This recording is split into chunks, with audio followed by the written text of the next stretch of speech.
Hey, this is another edition of Quackaholics Anonymous, where I build a very strong case where I think that AA, well, I don't just think, I actually have sufficient evidence to make a claim that AA is a harmful, dangerous religious cult, that any positive you might get from community interaction in AA is net negative when you compare the overall harms that AA produces. Its dogma is harmful, its literature is not rooted in any scientific the data.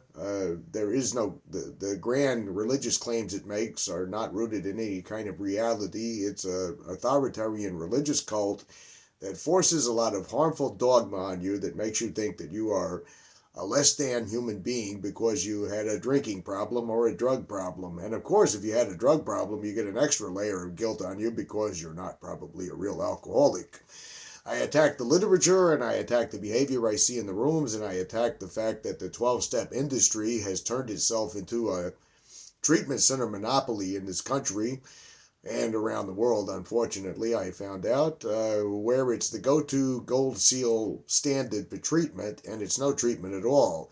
I would make a case that AA has harmed millions of people. People like to throw that claim around, AA saved millions of people. I say it's harmed millions of people. But anyway, before I get started, I always begin by shouting out to content creators who talk about similar topics a little bit differently than me, maybe, but still. The newer channel, Contempt upon Investigation, the anti-AA recovery channel, Tegan Osmond, who talks about narcissism, which is not necessarily, when I bring up her channel, I'm not diagnosing all the guru scumbags that I encountered in my 11 years in AA as being narcissists. There are mental conditions or mental illnesses or even just really insecure people that can behave in ways that might mirror narcissism, but there's no way I can make a diagnosis, from a distance and I'm not a professional, and even a psychiatrist observing at a distance is still not able to make a diagnosis about someone's personality disorders. They can say that it behaves like, sounds like, looks a lot like, suspiciously looks like, but they can't actually make a diagnosis. But anyway, her channel does point out the types of games they play, and they do mirror a lot of the shit that I saw in the AA cult religion. Recovery Rebellion podcast would burn the stigma. By the way, I got an upcoming collaboration with her. I don't know exactly what we're going to talk about, but as someone who is really active in harm reduction, I'm a little bit more than flattered and honored that she'd have me on her program. Because she's interviewed some heavy hitters, some really like total real professionals, and I'm not really a real professional. I'm just some wise guy with a YouTube channel that talks about my problems with AA. We got Emma's Groupthink podcast. You got Sobriety, Bestie. Bobby C, Anonymous Addiction. We're supposed to do a video collaboration as well. And Dan Joyce's books, Dee Dee Stout's books. There's a couple of other books that, like I say, I keep meaning to put into the links, into the video description that I haven't gotten around to yet. There's a couple of them that I would like to add on here that are not necessarily correlated to AA, but I think they're important, like the one I did a video about called Cultish from Amanda Montel or Montrell. I can't remember her name, but can't remember which one of her those is her last name. But I think it's an important one. Like when I was reading it, I was realizing that all these people that say things like, "Well, it can't possibly be a cult. You can go home at night. You can't be a cult. You're not living on a ranch in the middle of Wyoming somewhere where you're surrounded by armed guards and all that. That's not as clear cut as it seems." I almost like a definition I heard someone say. He said, "Well, a cult means the church is not big enough yet." you know. In other words, the difference between a religion and a cult, the religion has a larger church to the point that the mainstream doesn't think of it as a cult, even though it has cult practices. But this particular week, there is something that I didn't realize when I was doing notes and doing some deep dives for this particular video topic, but it actually correlates to the idea that you'll have people say, "Well, you can leave AA anytime you want to. You can, nobody's forcing you to be in AA unless you're court ordered, of course, unless the treatment centers force you to be there." But it's not as simple as that. And even though that was not what I had in my mind when I came up with this topic, because the topic is more about a mental prison that we're trapped in AA that makes it a lot more difficult. But I realized when I was jotting down little scribbled notes that these are completely disorganized, by the way. I don't have them all together for this video, that this has a lot to do with that. It's about a mental type of prison. And we're not going to be talking to my old Greek philosopher friends. And by the way, I've had a few people, and this is a controversial philosopher, which is why I'm bringing this up right now. I've had a lot of people say, well, you don't believe in the big book, but you believe in Plato, and you believe in Camus, or, well, I don't think they're smart enough to know who Camus was, but they'll say, you believe in Socrates. I don't believe in Plato. I don't believe in Socrates, okay? There are things that Plato wrote I wouldn't agree with if he wrote them. And as far as Socrates, unless we find something, didn't write anything. We only have him, we only have the existence of him or his dialogues or whatever from Plato. Just like Aristippus, the hedonist type philosopher from the ancient Greeks. We don't really have any direct work that comes from his pen or whatever it was they used to write in ancient Greece. We have him from the dialogues. But even those guys, or even all the philosophers I read, or all the other people that I quote on here but read, I don't blindly agree with everything they're saying. I don't blindly wake up in the morning and say, well, I gotta check before I start my day. I gotta get down on my knees and read this quote by Plato and Camus and Sartre and all this other stuff, you know. And when I'm making a decision in my personal life, I don't have to go and run to a philosophy book and say, well, now it says right here on page 35 in this one paragraph right here, it says. I don't do that. Some of these dudes I wouldn't have liked. Some of these dudes I would have vehemently disagreed with. Some of them I wouldn't have gotten along with at all.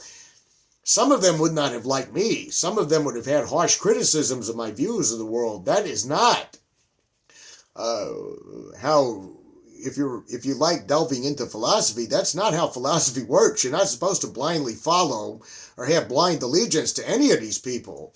These people were imperfect. They were human beings. They were flawed. They just like all the rest of us. There's no religion of philosophy. That's the one thing the big book gets wrong when it says many of us had philosophical convictions. Well, I mean, seriously, if you got a philosophical conviction, the first thing that Socrates would have done is said, well, what do you mean by a philosophical conviction, and why do you have that conviction? What for? And whatever your answer would have been, he would have asked you more questions about it. So no, philosophy is not a religion. And the reason I'm bringing that up is because we're going to be talking about a philosopher, a French philosopher, one of those horrible postmodernists that a lot of people don't seem to understand what postmodernism really is, but he was one of those. And postmodernism gets labeled in this really derogatory term, even though a lot of it had some valid ideas. And but I'm putting that up before I begin the video because this guy is controversial from his personal life. And if the allegations against him were true, I would wholeheartedly condemn them 100%. I think it would deserve scrutiny, and I think it would deserve being put up next to his works, even though his works are fascinating when it talks about the relationship of power, the relationship of obedience, and the subtle ways of control.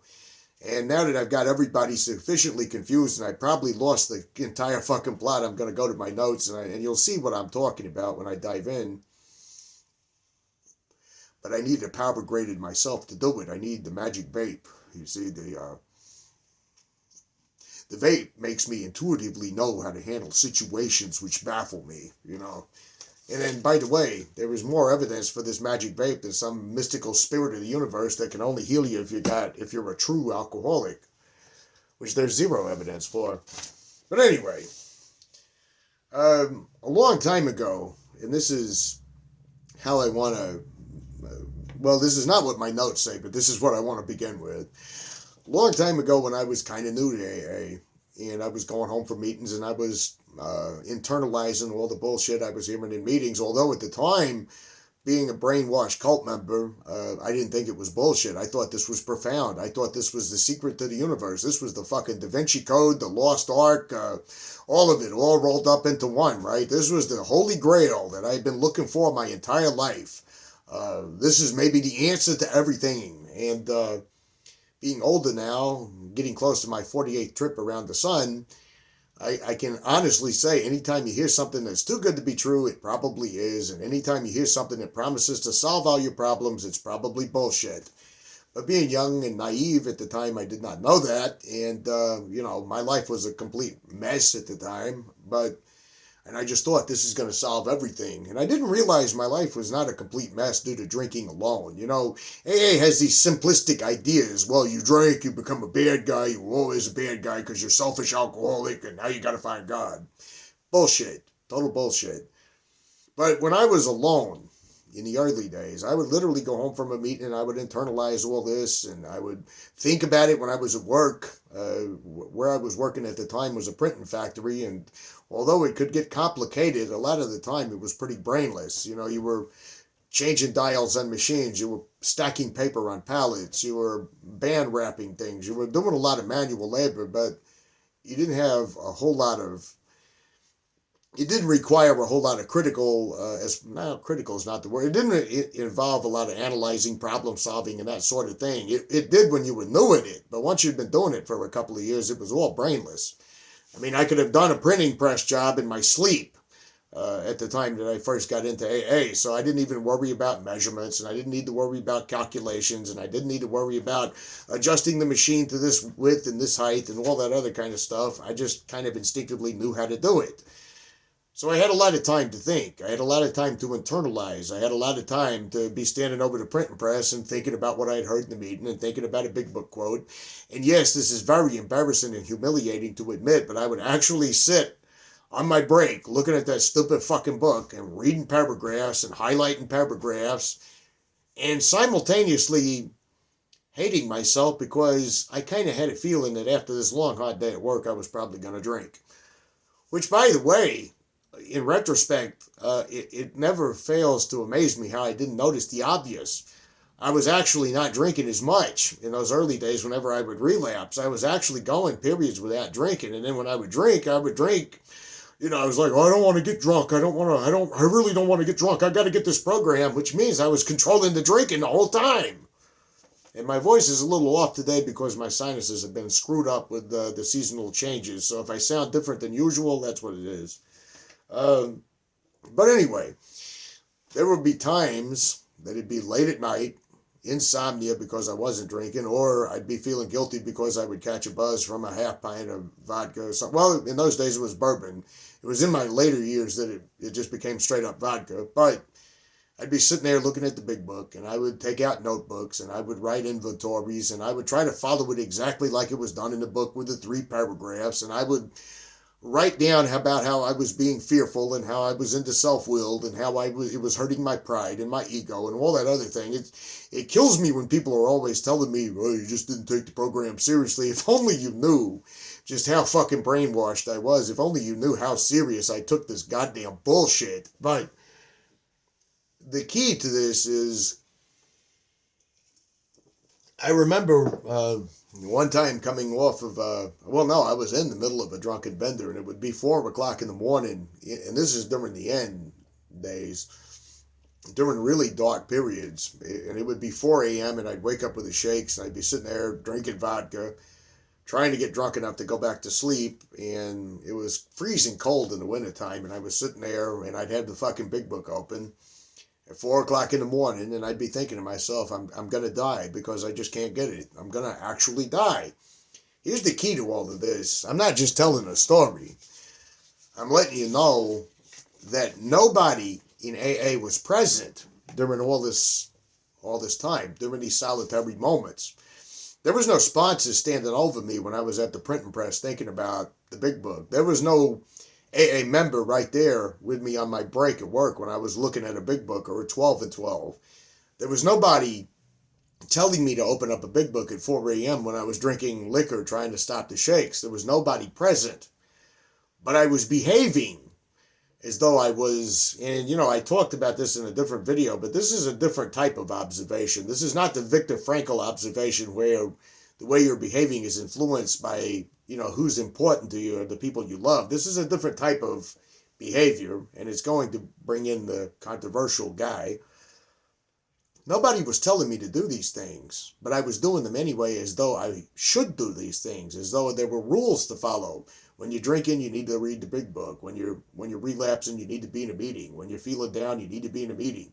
You need to be running every secret past some asshole sponsor that doesn't give a shit about you, because I saw it happen too many times, and it never occurred to me that when I would see all these people sitting around going, yeah, somebody died last night, somebody died, and that's just what happens.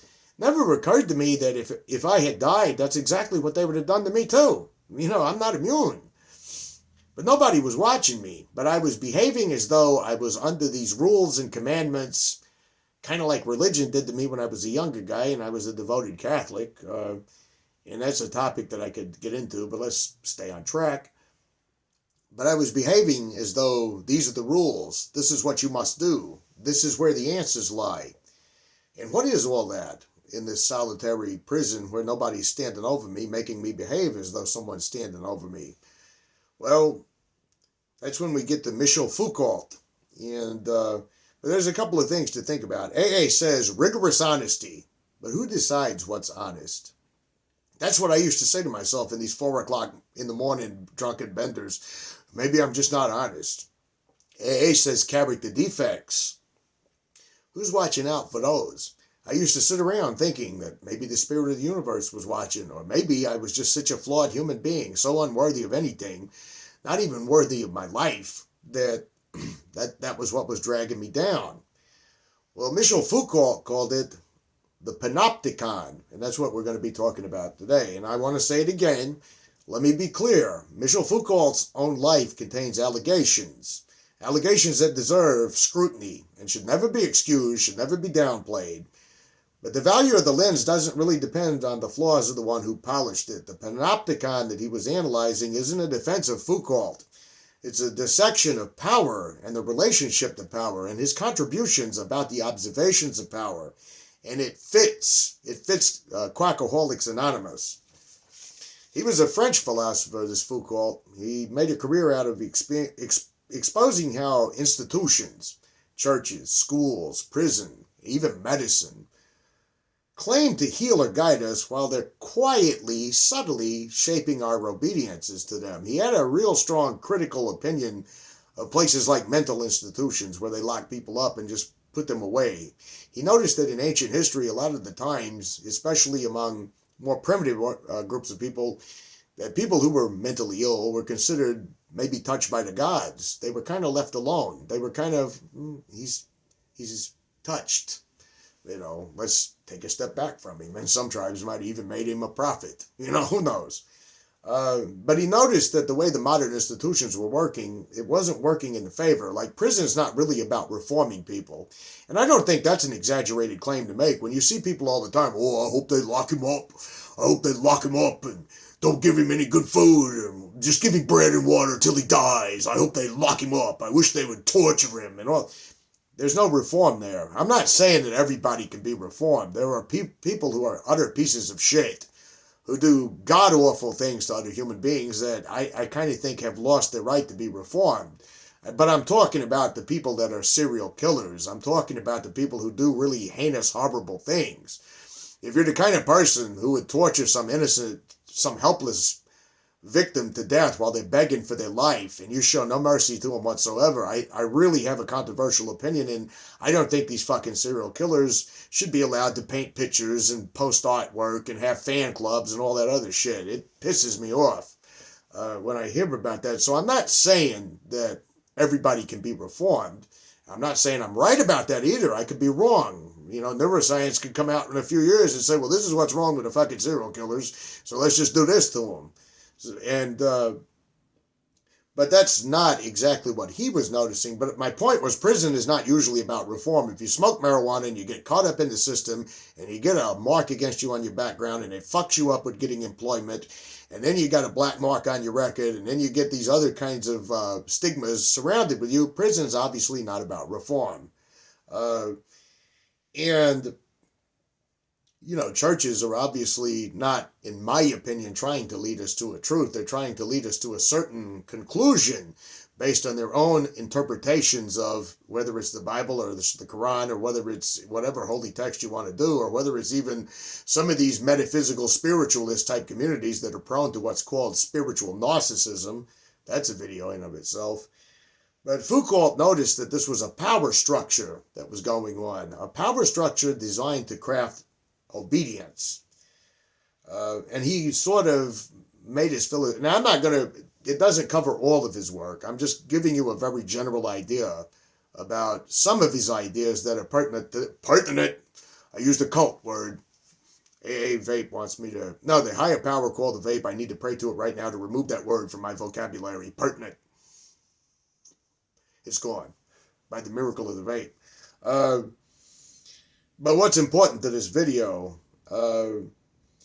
he wasn't necessarily writing about evil men that are standing up in towers when he talks about the Panopticon. He was writing about everyday systems that make us police ourselves. But like many who studied power, if the allegations against him is true, he wasn't immune to abusing power. Serious allegations surfaced about his conduct that, if true, are, like I said, indefensible, right? His insights into control and surveillance, though, stand apart from that.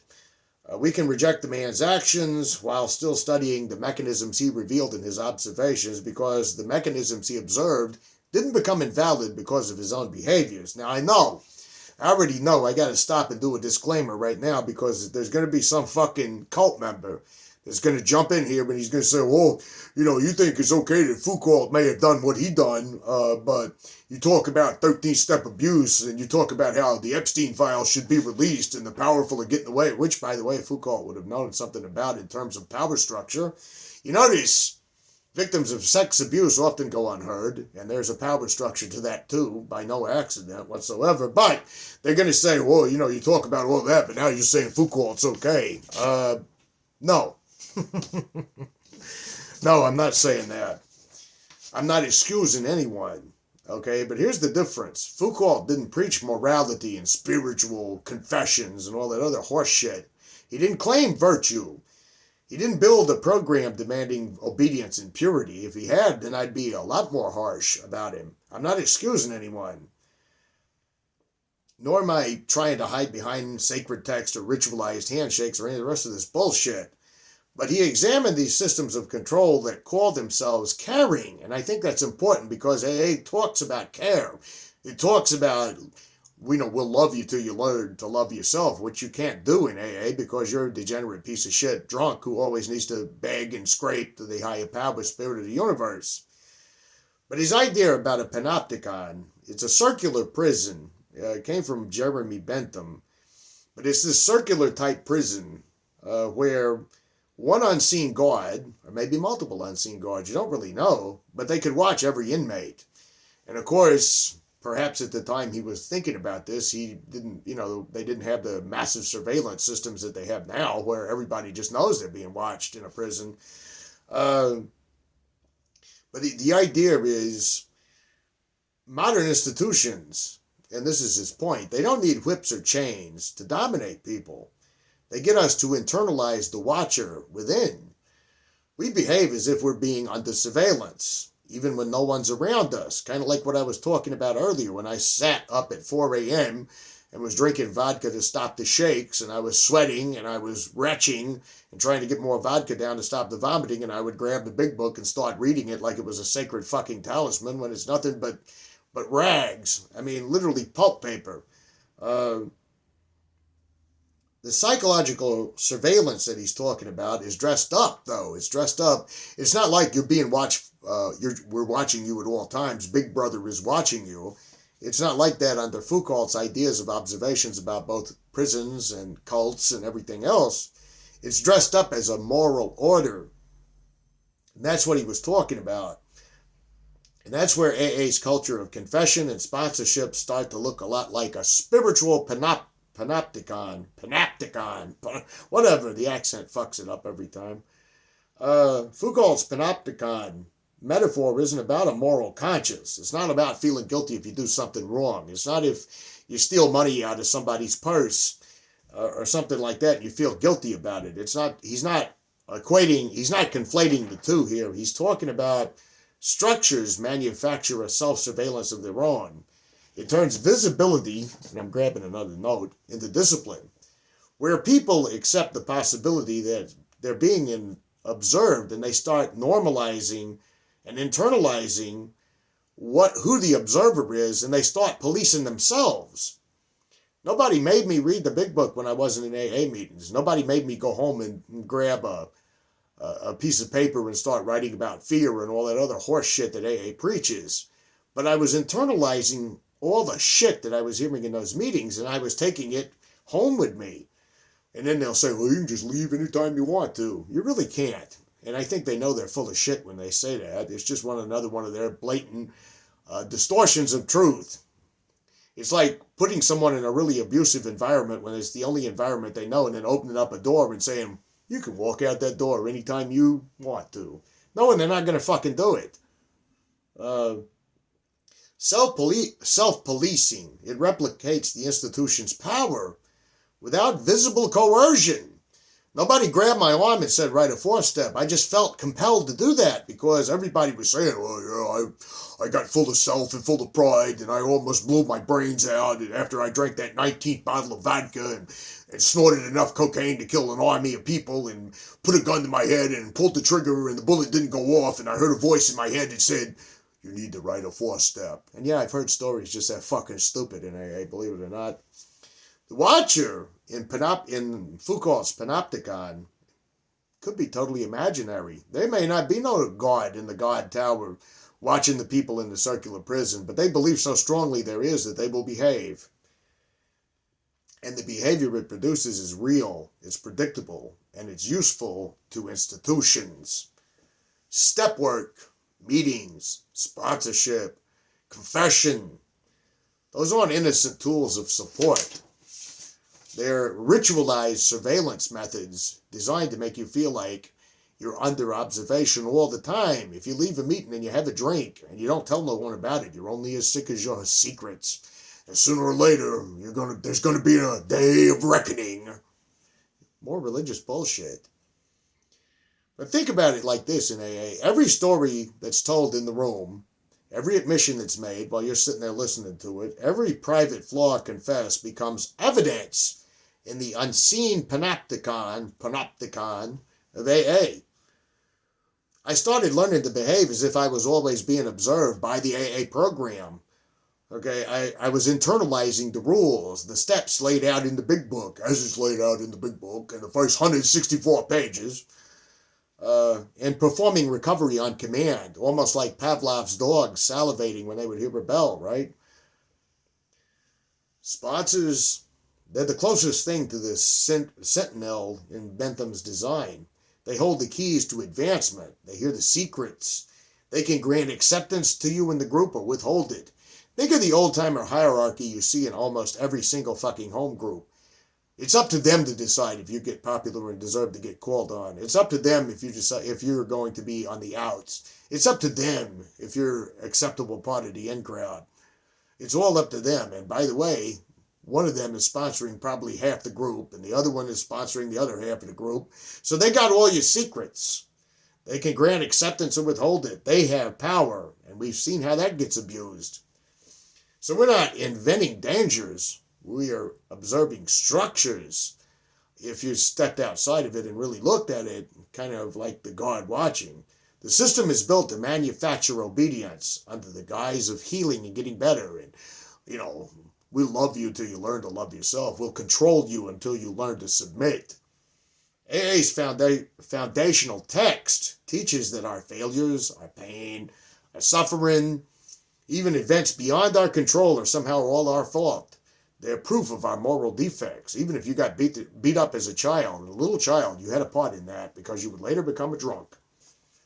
tells us we're powerless, that we're morally broken, and only through submission to some spirit of the universe made up higher power, according to the Blue Book of Bill's bullshit, can we ever hope to survive. That's not about healing. It's not about loving yourself. It's about conforming, obeying. This is structural coercion, is what it is. It doesn't give you your dignity back. It manufactures a lot of shame about you being you. The one thing I do remember when I was, like I said before, when I was working those steps, privately, when I was reading that book on my break at work at the time when I was new, or through the years, or when I was sitting around at 4 a.m. guzzling vodka and trying to think about a prayer that might help me or something that might get me the program, that was just all driven by absolute shame at being a failure. And AA exploits that thing. They'll tell you, it's a shame-based disease. No, it's a shame-based disease because society and AA and all the other tools that society uses, where there's nothing worse than being a drunk or a drug addict, they're the lowest of the low, the low, unless they quit. And then if they quit, they have to behave like a saint for the rest of their life, humbly looking down and saying yes or no, sir, and letting everybody be, and being a punching bag for everybody, while they're, I used to be a drunk. Now I'm Buddha, or something like that. That's bullshit. It's a narrative that's pushed on us, and then we're told it's a shame-based disease. It's a shame-based situation because the shame is manufactured by the fucking cult itself and by society in general. We're powerless. We're morally broken. We have to submit. The language is all structural coercion, but it erases context, doesn't it? It doesn't say, hey, maybe you become a drug addict or a drunk because of trauma. Maybe socioeconomic realities is what creates situations that are ripe for drug abuse or ripe for crime or other things like that.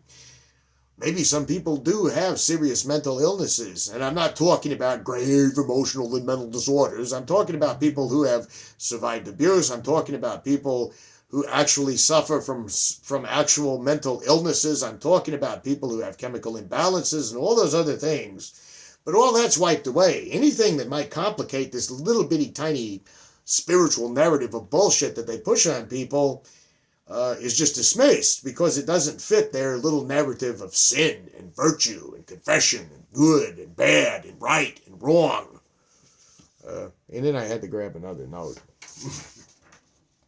I mean, step 7, think about this. It says we ask God to remove our defects of character. So you're not recovering. You're being reshaped in this new Panopticon, this mental prison. And you're being reshaped under the ever-watchful eye of this moral authority, of this fucking prison, where the spirit of the universe, who might you call God today, is going to punish you if you don't. Think about the slogans that reinforce this type of thinking. You're only as sick as your secrets. Keep your side of the street clean. If you're disturbed, something's wrong with you. Admitted to God, to ourselves, and to another human being the exact nature of our wrongs on the Big Book, page 59. But that's not introspection. That's not trying to examine your own life and get to the truth. That's ritualized exposure. You're not confessing to yourself. You're triangulating your guilt through this divine and human surveillance with the other human being who's your sponsor and gatekeeper, and warden. This is a moral spotlight where you're supposed to stand without any of your clothes on in front of God while he puts a spotlight on you and another sponsor standing there with his smug, sneering, condescending fucking face judging you and calling it healing. Think about this in the 12 and 12 in step 2. It says, the moment we saw that God could do for us what we could not do for ourselves, the obsession vanished.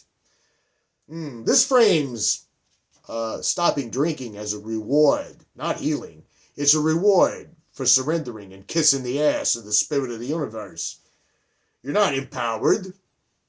You're relieved of your agency. You're relieved of responsibility because you're such a broken failure that now that you have done like a good little prisoner and bowed down and obeyed the rules, and we are an undisciplined lot, we allow God to discipline us. Now that you've done all that and you've accepted your beating as a victim, now that you've been beaten into submission, as the book actually says, now you get a reward.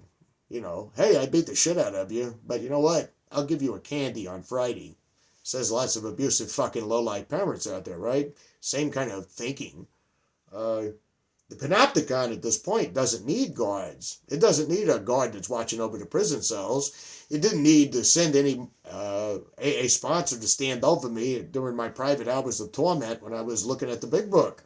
Because after all, the watchers are divine, right? Admitted to God. God knows now. Think about this one. Continued to take personal inventory, and when we were wrong, promptly admitted it.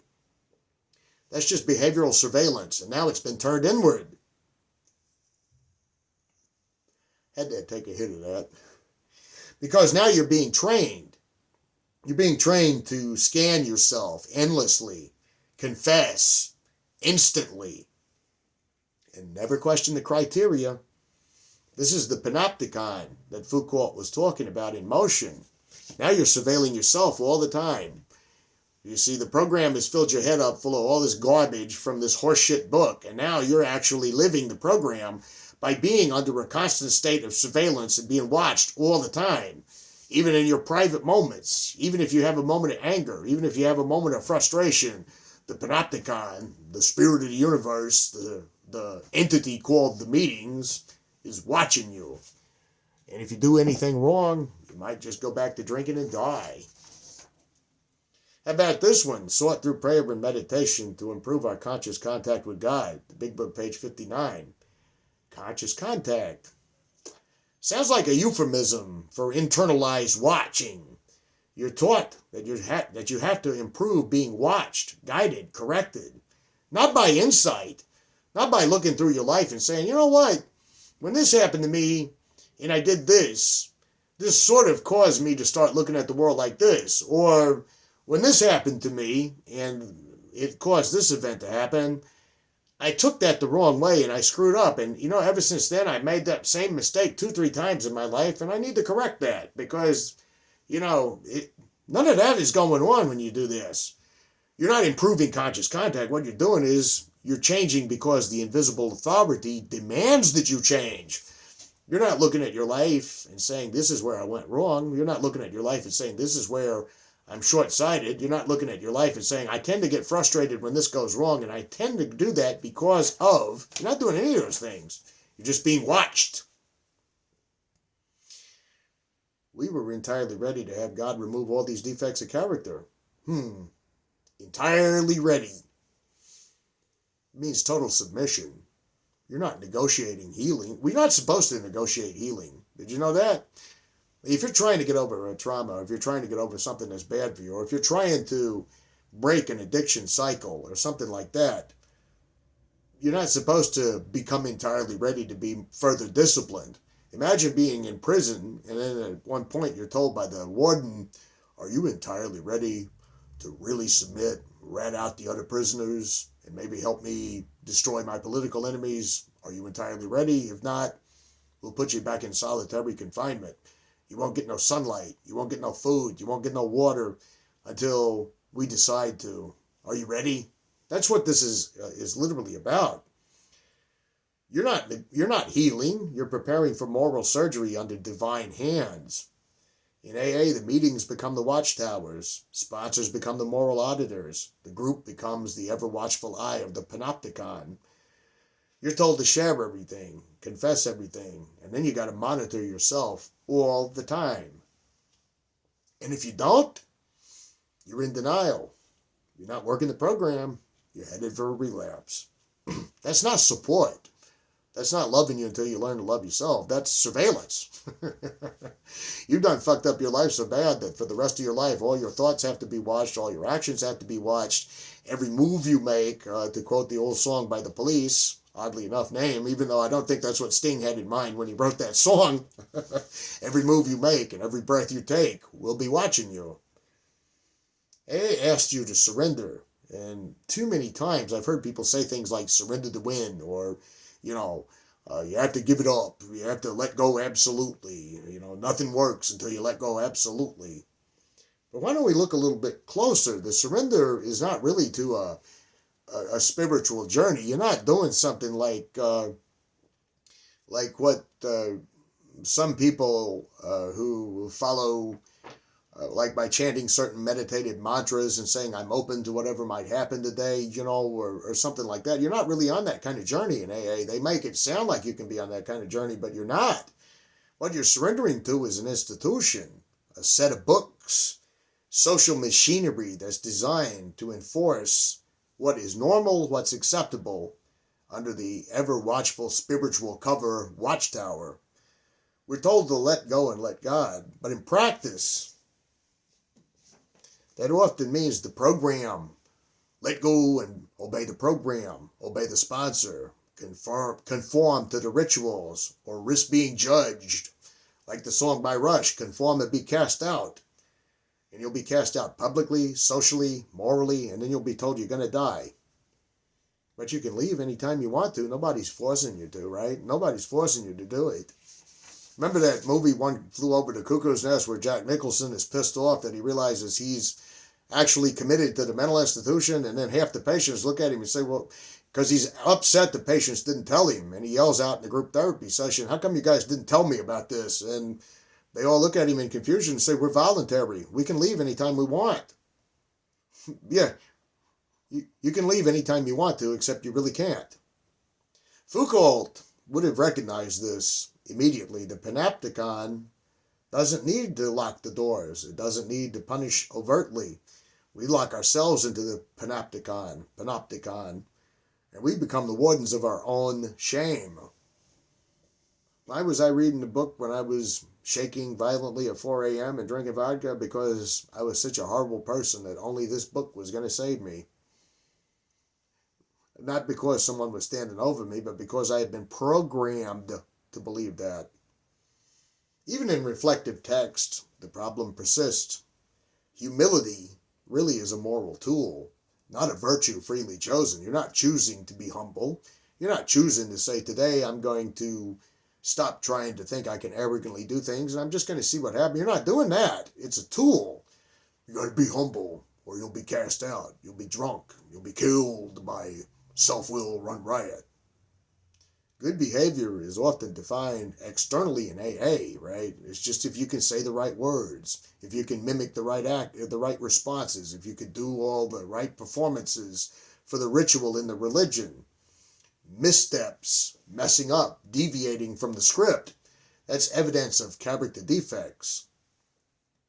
Every antidote reinforces the rules. Every story of success validates obedience. And every story of failure is warning you, you are morally flawed until you bow down and conform to the cult. The message is consistent. Obedience is recovery. Autonomy is rebellion. Questioning the system is sin, but it's called pride. And when these rules are enforced socially, in meetings, in whispers, in sponsorship checks, in the gossip, dissent becomes not a critique, but a moral failing.